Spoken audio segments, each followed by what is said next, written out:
Hi, it's Mike Del Storey, Massachusetts OUI lawyer. Today, had court in Boston, and wanted to tell you some things that it's very important to understand when charged with an OUI offense in Boston, whether it's your first, second offense.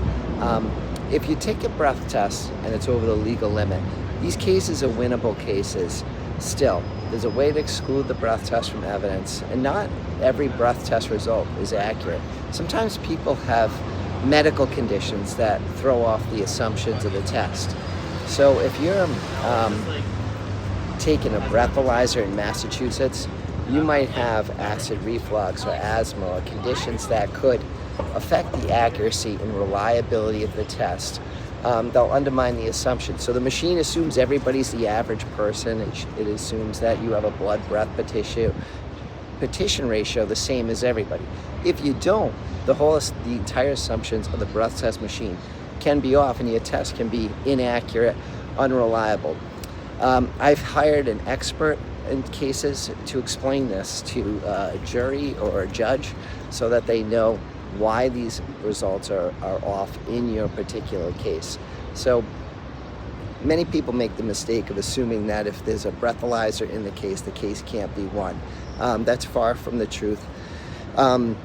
Additionally, the breath test sometimes the Commonwealth can't get all of the evidence in by establishing the accuracy and reliability of the machine. So don't sell yourself short. Don't resolve a case when you don't need to, just because you think there's a breath test in the case.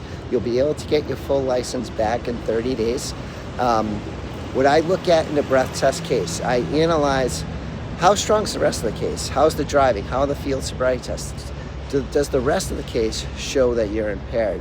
So this is the number one mistake people make. There's no harm in fighting the case. If you later decide to resolve it, you'll typically get the same resolution as if you accepted a plea on the case. So keep those things in mind, that there's no harm in fighting a case, contesting it. The offer, which is referred to as a continuance without a finding in court, is not something they're going to take off the table. So if you're charged with OUI in Massachusetts, Boston, anywhere, feel free, reach out, help people all the time, make the best decisions for themselves on an OUI case. Glad to help you, whether it's a breath test, whether it's not a breath test, win your case in court and avoid an OUI conviction.